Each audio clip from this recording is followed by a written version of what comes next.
आज 20 नवंबर जुमेरात का दिन है और अब तक की जो बड़ी अहम किस्म की कुछ अपडेट्स हैं, कुछ मालूमात हैं, कुछ खबरें हैं और तज्जिया, ये मैं आपके सामने रखूँगा। एक सुहेल अफरीदी जो इमरान खान की बहनों के साथ आज अडयाला जेल गए और वहाँ वाकई दमादम मस्त कलंदर वाला माहौल। सुहेल अफरीदी की तकारीर से इलेक्शन कमीशन ने जो फ़ौज बुलाने की बात की और सबसे बड़ा मामला जो मौलाना फजलुर रहमान को अपोजिशन का रहनुमा क्यों बनाया जा रहा है, इत्तेहाद मौलाना के साथ क्यों किया जा रहा है। अब उसके साथ जुड़ी हुई खबरें, अहम मामला और इसके DGSPR साहब जो गए हैं अभी कायद-ए-आज़म यूनिवर्सिटी में, इनकी तलबा से मुलाकात हुई। अच्छा, मैं इस वक्त ट्रेन में हूँ इसलिए थोड़ी सी खड़ आपको आवाज़ आ रही होगी, लेकिन बहरहाल DGSPR साहब गए हैं कायद-ए-आज़म यूनिवर्सिटी, वहाँ क्या हुआ वो भी मैं आपके सामने मामला रखूँगा। और इसके साथ जो इस्टेब्लिशमेंट ने अभी मुमकिन ख़तरात से बचने के लिए बड़े लेवल पर उखाड़ पछाड़ शुरू की, उसमें पहला शिकार इनका वज़ीर आला बलोचिस्तान बन गया है। उसकी जगह कौन आ रहा है और अदलिया को आज आप मुबारकबाद भी दें कि इन्होंने चीफ़ जस्टिस जो यहिया अफरीदी और चीफ़ जस्टिस जो है उसके अमीनुद्दीन, क्योंकि वो भी अब चीफ़ जस्टिस हैं, इन दोनों ने करप्शन में पुलिस से वो ऊपर चले गए हैं। पुलिस का दूसरा नंबर हो गया है, अदलिया का पहला नंबर। और इसके साथ साथ जो अगली बड़ी खबर है वकला 27वीं तरमीम पे आज 2007 वाला सड़कों पर माहौल भी नज़र आ रहा है तकरीबन, और सड़कें जैम करने की भी वही चीज़ नज़र आ रही है। इंटरनेशनल सतह पर IMF ने जो हुकूमती कारनामों का पोल खोला है और इनसे जवाब तलबी की है कि आपने 27वीं तरमीम में किया क्या है, ये बड़ा इंटरेस्टिंग और अहम मामला आपके सामने रखूँगा। और तहरीक इंसाफ के लिए मीनार पाकिस्तान बंद कर दिया गया और जमात इस्लामी को 3 दिन के लिए इजाज़त दे दी गई। ओवरसीज़ पाकिस्तानी भी आपको पता है जो स्पेन बार्सिलोना से शुरू हुआ मामला, उसका पहला नतीजा इंसानी हकूक़ की खिलाफ वर्जियों पर यूरोपीय यूनियन ने पाकिस्तान पर पाबंदियों का जो मामला है, और इसके साथ पीपल्स पार्टी की मुश्किलात में जो इजाफा, कानून साजी इस्तिस्ना के मामले में जो इम्यूनिटी जिसे कहते हैं, इसकी पूरी तफसील मैं आपके सामने रखूँ। सबसे पहले तो देखिए सुहेल अफरीदी अडयाला जेल आज इमरान खान की बहनों के साथ किए, और वहाँ जो मुकालमा मैं देख रहा था SHO के साथ, पुलिस वालों के साथ जो उसका हाथ पकड़ के उससे बात कर रहे थे, सुहेल अफरीदी उसे समझा रहा था कि हाथ ना पकड़ो, खिलाफ वर्जी मत करो, आइन की बात मानो, अदालतों के अहकामात सुनो। वो आगे से SHO से कह रहा था कि ये हम आपकी मेहमानदारी कर रहे हैं। तो ये कैसी मेहमानदारी है कि हमारी माओ बहनों बेटियों की तुम चादरें छीन रहे हो? कभी आओ खैबर पख्तूनख्वा तुम्हें दिखाएं मेहमानदारी। तुम्हारी पंजाब की वज़ीर आला के खामद कैप्टन सफदर को वहाँ किस तरह वहाँ इलेक्शन की पूरी कैंपेन करने की इजाज़त दी गई है, उसे कोई नहीं रोका जा रहा। देखिए जो पार्लियामेंटेरियंस ने और वहाँ पे जो खैबर पख्तूनख्वा हुकूमत ने भी सारी मीटिंग की है, उसमें सुहेल अफरीदी की ख़ास तौर पर बातें हैं। ख़ास तौर पर जो इस वक्त हालात बन चुके हैं वो इसलिए ख़तरनाक है। हवेलियाँ जलसे में आप देखें जो जुनैद अकबर ने बात की, उसने किस तरह ये जिक्र किया कि वहाँ पानी बंद किया जाएगा पंजाब का खैबर पख्तूनख्वा से जो मरी की तरफ और उसी तरफ। अब दूसरी तरफ जुनैद अकबर के बाद शायद खटक ने कहा वर्दी में हम आपको आने नहीं देंगे, यहाँ पे आप आ आएँ। अब ये जो बयानात हैं ये बड़े ख़तरनाक है। मैं आपको बताऊँ कि ये इस्टेब्लिशमेंट को अंदाज़ा हो चुका है और फील्ड मार्शल को भी चीज़ का अंदाज़ा है कि खैबर पख्तूनख्वा में जो हालात है वो खुदा न ख्वास्ता बाकायदा अलहदगी की तरफ जा रहे हैं। अब इसकी कीमत जो है वो या तो उसकी वो फील्ड मार्शल की कुर्बानी ने देनी पड़ेगी हकीकत में, या फिर खैबर पख्तूनख्वा की। तो ये मामला उसी तरफ जा रहा है। अब अल्लाह करे कि इसका कोई ना कोई हल निकल आए कि अदालत के अहकाम तो वो मानने से बिल्कुल कासिर है, उसको तस्लीम नहीं कर रहे, बातों को किसी सूरत में आगे लेके नहीं जा रहे। अब ऐसे में जहाँ लोगों को मार पीट के दबाव डाल के ये सारी वारदात की जा रही है, इसीलिए मुझे जो सबसे बड़ा ख़तरा है कि ज़ाती तौर पर इदारे के अंदर से ही शायद ये तब्दीली का आगाज़ हो, सफ़र शुरू हो, और अब इन्हें या तो खैबर पख्तूनख्वा बचाना होगा या फिर फील्ड मार्शल साहब की सदारत को। अभी इस नहज पर यह मामला इसीलिए पहुंचा है कि जो तकरीर अगर आप सुने ना कल थोड़ी देर के लिए गौर से सुहेल अफरीदी की और जो बाकी पार्लियामेंटेरियन है, सुहेल अफरीदी ने कहा हमारा बड़ा इम्तहान आने वाला। बड़ा इम्तहान अब क्या है? इस्टेब्लिशमेंट भी कल से ये ढूंढ रही है बड़ा इम्तहान क्या है। अब बड़ा इम्तहान देखिए वो रास्ता है जिसमें उन्होंने कहा कि हमें मजबूर कर रहे हैं, धकेल रहे हैं। मैं बड़ी मोहतात अंदाज में गुफ्तगू इसलिए कर रहा हूँ कि मैं मेरा मुहब्बुल वतन पाकिस्तानी हूँ, वरना मैं खुल के बात करता तो बड़ा खतरनाक मामला है। ये मशरक़ी पाकिस्तान का वही शराब और कबाब के नशे में जनरल यहिया खान वाली वारदात हो रही है, और जिस तरह वो ताकत के नशे में बराह के हाथियों की तरह मशरक़ी पाकिस्तान को कुचलता रहा, यहाँ आज वही वारदात हो रही है। जो मजाक भी करते हैं, जुगते भी ऊपर से लगाते हैं। वो शायद खट्टर ने कहा ना कि मोहम्मद बिन कासिम और तारिक बिन ज़ियाद यहाँ पर जो हमें अब खुद बनना पड़ेगा। ये तमाम हुज्जत हो रहा है। 4.5 करोड़ लोगों के नुमाइंदे के साथ जो ज़्यादती हो रही है, इमरान खान से मुलाकात नहीं होने दी जा रही जेल के अंदर, ये एक बड़ा संगीन इंसानी हकूक़ का मसला है।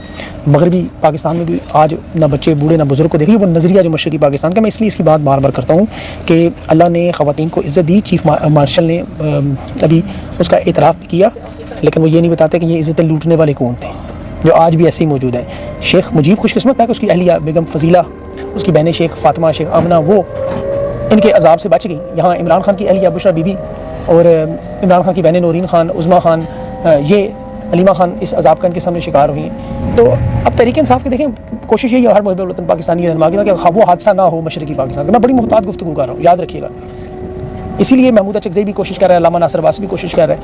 ये अभी जो मौलाना फजल रहमान को इत्तेहाद की इन्होंने ऑफ़र दे दी है, ये इसी वजह से दी है कि मौलाना फजल रहमान के ज़रिए कम से कम ये रास्ता रोका जाए। मैं आपको बड़ी अहम बात बता रहा हूँ कि ये कम से कम ये अलहदगी का, खैबर पख्तूनख्वा की रास्ता रोका जाए।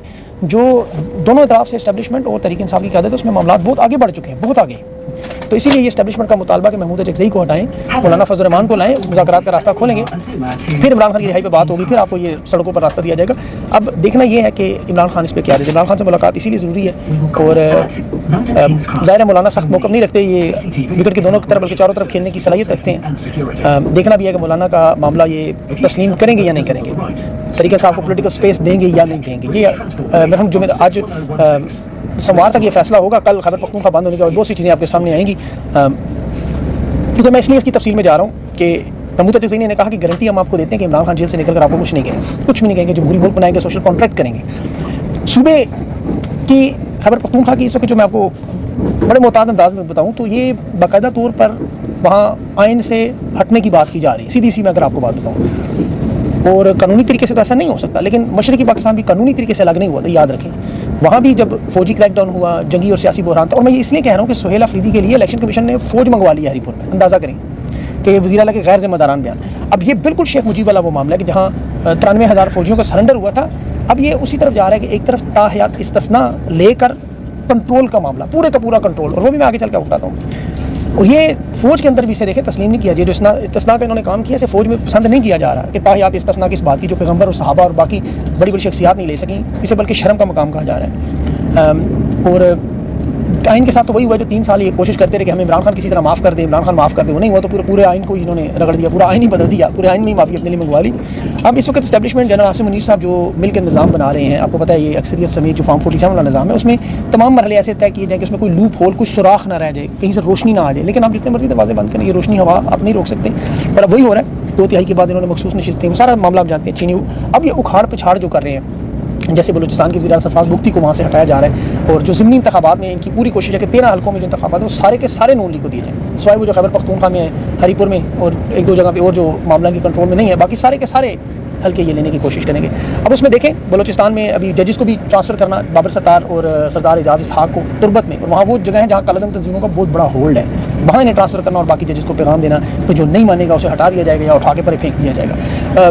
इसी तरह ये अभी कोशिश, जैसे मैंने कहा कि पूरे के पूरे निज़ाम को कंट्रोल की ये, लेकिन जब यूनिवर्सिटियों में जाते हैं, स्कूलों कॉलेजेस में जाते हैं, जैसे DGSPR जाते हैं, कायदे आज़म यूनिवर्सिटी भी गए, वहाँ बड़ा कुछ हुआ, तलबा ने मुझे बहुत सी चीज़ें भेजी हैं, लेकिन वो बेचारे कहते हैं वीडियो अपना हमारी शेयर नहीं कर सकते, ज़ाहिर समझ आती है उसमें, लेकिन हुआ वही है जो लम्ज़ में हुआ और बाकी जगह हुआ। अच्छा, उसकी 1-2 वीडियो ज़रूर आएंगी, 1-2 वीडियो ज़रूर आएंगी, वो आप देखिएगा। उन्होंने जो नौजवान बच्चों ने आजकल मोबाइल कैमरे मुख्तलिफ अंदाज के ले लिए हैं, अब मैं तफसील नहीं बताता वरना इन्होंने वो चेकिंग अगली दफ़ा शुरू कर देनी है।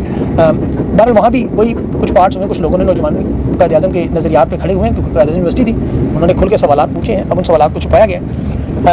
और इसके अलावा देखें ख़वातीन के मामले पर DGSPR ने भी बड़ी बातें की, आर्मी चीफ ने भी कहा जी कि ये ख़वातीन के ऊपर हमारा रेड लाइन है, मरियम नवाज़ रेड लाइन है, गवर्नेंस पंजाब की बड़ी बेहतर है। तो DGSPR साहब को 6 महीनों में ख़वातीन के खिलाफ तशद्दुद की 15,500 केसेस सिर्फ 2025 में, 15,525 केसेस, और सज़ा आपको पता है कितने में मिली? 2, सिर्फ 2 लोगों को सज़ा मिली। 10,000 अगवा के और 1700 ज़्यादती के पंजाब में केस, जहाँ मरियम नवाज़ इनकी चीफ है, आर्मी चीफ, और माफ़ कीजिएगा चीफ मिनिस्टर हैं, वो कंट्रोल करें। और इसी तरह मज़हब के हिसाब से इन्होंने नया कंट्रोल का जो फार्मूला निकाला हुआ है, मजहबी बुनियादों पर अब क्या कंट्रोल है, लब्बैक पार्टी के आपको अच्छा दबाया गया कि जुमे के खुतबात लिख के दिए जाएंगे, मौज़ूआत इनके अपने होंगे, 25-25 हज़ार पे जो उलमा मौलवी रखे गए उनको दिए जाएंगे, ये खुतबात देंगे, बिल्कुल मुशर्रफ और ज़िया-उल-हक़ के दौर की तरह मसाजिद से कंट्रोल करना, तालीमी इदारों से कंट्रोल करना। लेकिन ये एब्सोल्यूट मेजॉरिटी, ब्रूट मेजॉरिटी जो है वो कंट्रोल का मामला, ताकत का मामला, वो नहीं काम नहीं चल रहा। वजह कि असासे सारे गिरवी और बेचे जा रहे हैं, लीज पे जा रही है, आपको पता है। लेकिन अगली ज़रा खबर सुने, जो ऑफ शोर लाइसेंस ड्रिलिंग के बेचे जा रहे हैं, बांटे जा रहे हैं, ड्रिलिंग, आपको पता है तेल पाकिस्तान में निकलने की खबर आपने डोनाल्ड ट्रंप और बाकियों को भी सुनी। अब उसमें बड़ी इंटरेस्टिंग बात, अबू ज़ैबी की तरह इन्होंने तेल का पूरा एक जजीरा, वो सिंध की बात करें, 8.3 अरब खरब डॉलर की मदनियात है टोटल, इसमें तेल का बड़ा हिस्सा है, लेकिन प्रोसेसिंग करना, खाम निकालना, बेचना वो एक अलग मामला है।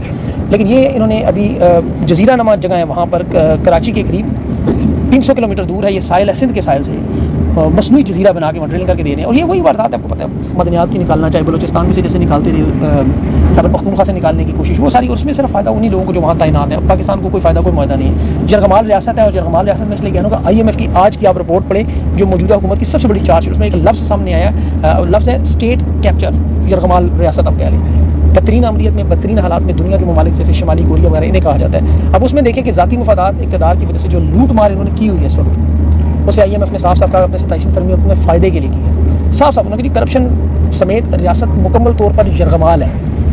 ये बहुत बड़ी चार्जशीट है और इसी तरह अदलिया के भी हालात इसी वजह से मुतासर हैं। और जो मैंने देखे तशवीश का इजहार किया खैबर पख्तूनख्वा के हवाले से, वो मुझे बहुत जल्दी होता हुआ नजर आ रहा है। अल्लाह माफ़ करे, मैं मेरी दिल से दुआ है अल्लाह करे ऐसा ना हो, ये मेरा तजिया भी कर, लेकिन मुझे लगता है कि ये मामला उसी तरफ जा रहा है। और अगर इन्होंने इस 8-10 दिनों के अंदर चीज़ों को ठीक ना किया तो उसमें बहुत सारी बड़ी चीज़ें होंगी। क्योंकि मेरी जिन लोगों से गुफ्तगू हो रही है वो यही बता रहे हैं, वो सारे कह रहे हैं कि हालात बिल्कुल तैयार है, लवाज़मात तैयार है। तो अल्लाह ताला इन्हें अकल दे, इन्हें होश के नाखून करें, पाकिस्तान पर अपना रहम करें। अब चूँकि सफ़र में इंशाल्लाह मज़ीद जो है वीडियोज़ में कुछ चीज़ें रहेगी, कुछ वीडियोज़ तो वो इंशाल्लाह अगले वीडियो में करूँगा। अपना ख्याल रखें, इजाज़त दें, अल्लाह हाफ़िज़।